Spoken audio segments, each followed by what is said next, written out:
கற்பி ஒன்று சேர் புரட்சி செய் என்ற வாசகத்துடன் அன்பான தமிழ் சொந்தங்களே வணக்கம். இது உங்கள் பேச்சுரிமை அதிகாரம்.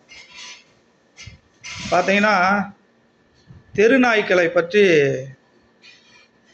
விஜய் டிவியில் ஒரு நீயா நானா நிகழ்ச்சி ஷோவில் வெறி பிடித்த நாய்களைப் போல மனிதர்களும் கூவினார்கள்.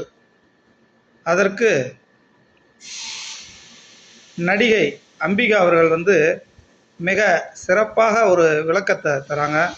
நீங்களே பாருங்க. அவங்க ரெண்டு பேரும் பேசிட்டு இருக்கும்போது அவங்க பேசினது எனக்கு என்னமோ கொஞ்சம் கூட மனசில் ஈரமே இல்லாம அந்த பக்கத்துல உட்காந்து வாயிலாத ஜீவன் சொல்லக்கூடிய டாக்க லவ் பண்றாங்க, நேசிக்கிறாங்க. டாக் மேல அவ்வளோ அதிகம் அன்பு வச்சிருக்காங்க.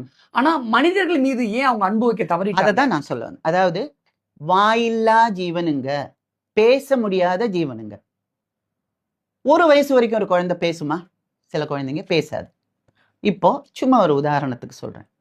வீட்டில் நாயை வச்சிருக்கிற dog lovers, DL people, dog lover people, okay, அவங்க இந்த குழந்தைய வச்சுட்டு விளையாடிட்டு இருக்காங்க. பாட்டி தாத்தா இவங்கெல்லாம் விளையாடிட்டு இருக்கு. அந்த குழந்தைக்கு ஒரு வயசு தான் இருக்கு, பேச ஆரம்பிக்கல. அதுவும் வாயிலா ஜீவன் தானே, பேச முடியாத ஜீவன் தானே.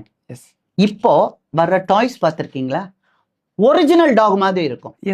அந்த பேட்டரி போட்டு இது பண்ணாச்சுன்னா பவ் பவ் அப்படின்னும் குலைக்கும். அப்போ இந்த குழந்தைக்கு இது ஒரிஜினல் டாகா டாயா தெரியுமா? தெரியாது. அப்ப டாய்ன்னு நினைச்சு இங்க பிடிச்ச அமுக்கு அது கத்தும் அப்படின்னு சொல்லி இருப்பாங்கன்னு வச்சுக்கோங்க.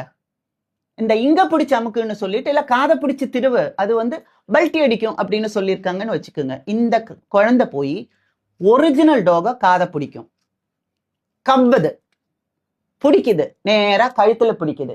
அப்போ இப்ப சொன்னாங்கல்ல, ஒரு நாய் கடிச்சாச்சுன்னா அது பசினால இல்ல அதை மென்டலி டிஸ்டர்ப் ஆனதுனால அப்படின்னு சொல்றாங்கல்ல. அப்போ அந்த குழந்தைகிட்ட போய் நீ பண்ணது தப்பு, நாய் கடிக்கிற மாதிரி நீ நடந்துகிட்ட, அதனாலதான் அந்த நாய் உன்னை கடிச்சது அப்படின்னு நீ சொல்லுவியா?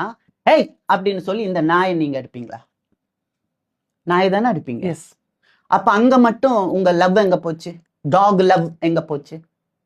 அந்த குழந்தைக்கு தெரியுமா இது ஒரிஜினல் டாகா இல்ல டாய் டாகான்னு? அதையும் இப்ப அன்பான சொந்தங்களே பார்த்துருப்பீங்கன்னு நினைக்கிறேன். அம்பிகா அவர்கள் பேசுறத பார்த்தீங்கன்னா, மனித நேயத்தோடு மிக சிறப்பாக எப்படி பேசுறாருன்னு பார்த்தீங்களா? மக்களை நேசிப்போம், மனித நேயத்தை காப்போம் என்ற வாசகத்துடன் அடுத்த வீடியோவில் மீண்டும் சந்திப்போம். நன்றி, வணக்கம்.